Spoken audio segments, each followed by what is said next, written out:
Es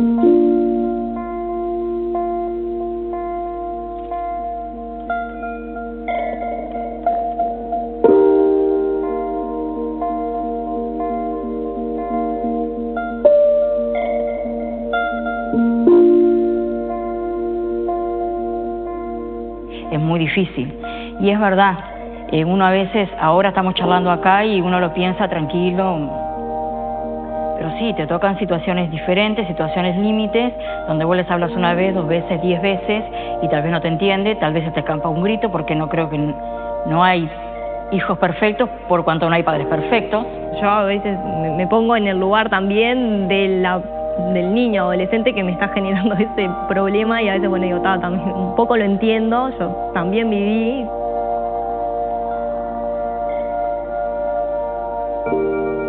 Yo primero trataría de decirle, de marcarle que lo que está haciendo está mal, pero tranquilo, sin violencia, sin gritar. Yo siempre trato de no llegar a eso. Pero llega un momento que sí, que de repente la situación te supera y te ves desbordado y lo terminás haciendo. Bien, lo que estábamos viendo por parte de Aldeas Infantiles son spots que tienen que ver con una campaña que está llevando adelante que se llama Crecer sin Violencia, y obviamente es ante la cantidad alarmante de casos de violencia que se registran hacia niños, niñas y adolescentes. Por repasar algún dato, por ejemplo, en un año 4.131 casos de violencia se registraron, 11 situaciones por día. Para hablar del trabajo que hace Aldeas Infantiles, que es un trabajo muy vasto, pero que también tiene que ver con la violencia, vamos a darle la bienvenida a Cecilia Menoni, que es la Coordinadora Nacional de Protección Infantil de esta organización. ¿Cómo estás, Cecilia? ¿Qué tal? Buenos días. Gracias por recibirnos.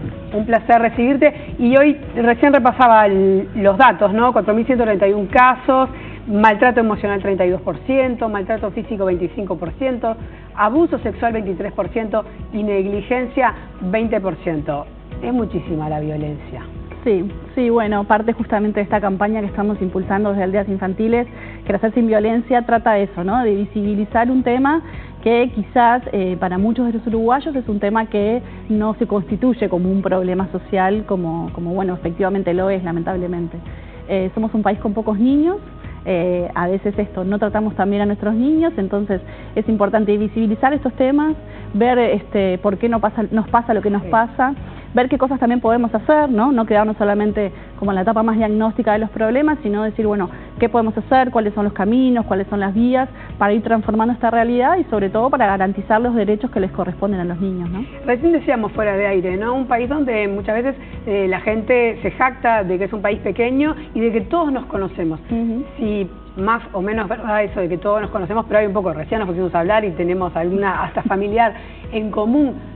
No debería de haber tanta violencia hacia niños, niñas y adolescentes si es que es verdad que todos nos conocemos. Uno denunciaría al vecino, uno estaría más alerta de lo que le pasa al que vive enfrente. ¿No sucede eso? Sí, en algunos casos sí y en otros no, eso es como un poco la realidad. Digamos, lo central acá es que creo que como sociedad naturalizamos algunas pautas de crianza que contemplan el uso de la violencia, ¿sí? Entendemos que pegar está bien para que conozca el límite, que gritar, que insultar, que en algunos contextos, digamos, en algunas situaciones en las que los adultos nos vemos desbordados, es una herramienta a la que algunos, digamos, recurren, y entonces ahí se entiende que, bueno, que eso es parte de poner los límites, ¿no?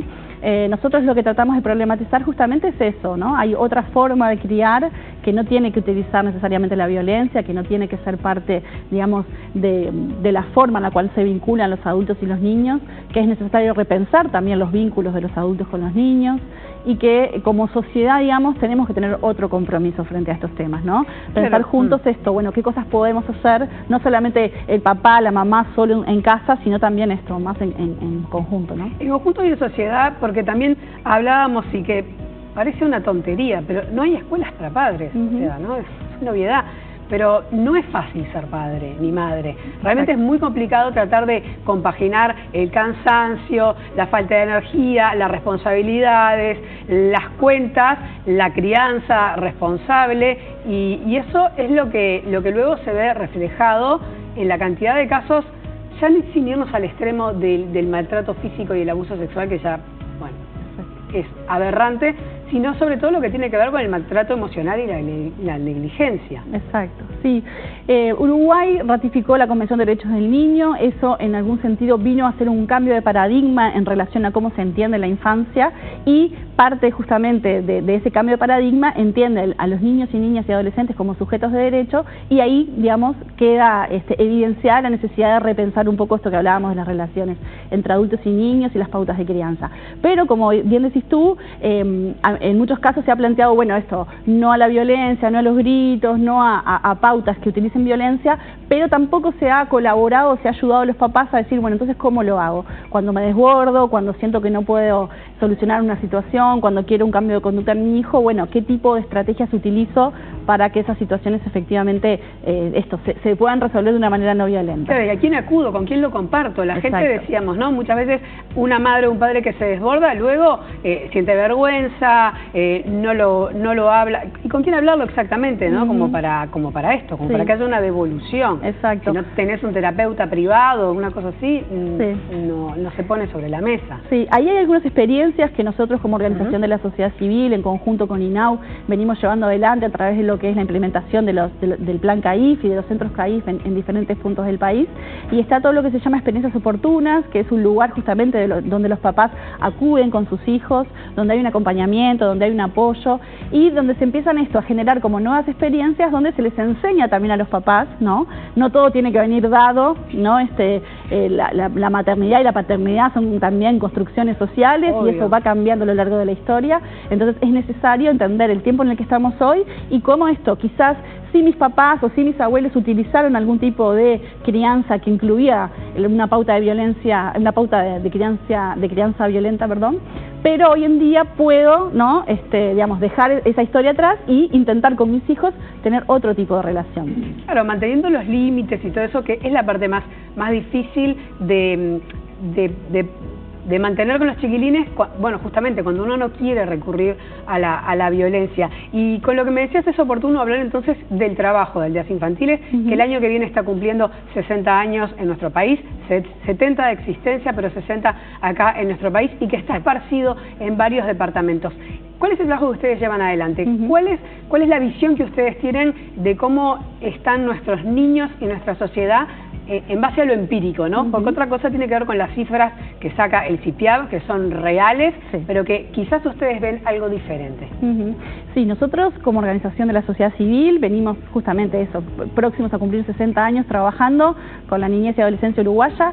Tenemos quizás lo más conocido para todos, que es el cuidado alternativo, o sea, aquellos niños, niñas y adolescentes que han perdido el cuidado de alguno de sus referentes familiares, entonces pasan a tener una medida de amparo y a vivir con nosotros.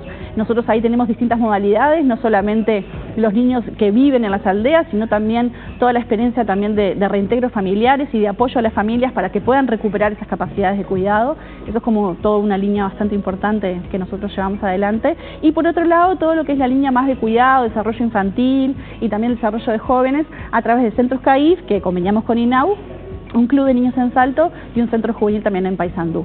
Desde todos esos dispositivos trabajamos no solamente con los niños y adolescentes, sino con sus familias, entendiendo justamente que los cambios necesarios se dan de manera integral, ¿no? No podemos pensar a los niños y adolescentes aislados de sus familias y de sus contextos, sino que tenemos que pensarlos de una manera integrada. Y bueno, nosotros un poco esta realidad que plantean los números sí la vemos cotidianamente, también en algunos casos vemos situaciones que sí, que nos preocupan. El sistema de protección entendemos que se está, digamos, fortaleciendo y que está dando mejores respuestas, pero necesitamos seguir avanzando juntos, sociedad civil, Estado, las comunidades, para eso, para que cualquier niño, cualquier adolescente que tenga una dificultad, que se vea vulnerado en sus derechos, tenga un espacio al cual recurrir y tenga un espacio justamente que pueda brindarle una transformación de esa situación en la que vive. Bien, ¿no? Y apostar a esto de la reflexión, como bien ponen en su campaña, varios padres hablando de cómo se sienten y qué es lo que hacen para marcar los límites, para... En fin, ¿no? Hay que reflexionar al respecto. Muchísimas gracias, Cecilia. Da para hablar muchísimo más. Será en otra oportunidad. Perfecto, muchas gracias. Nos vamos con Gonza.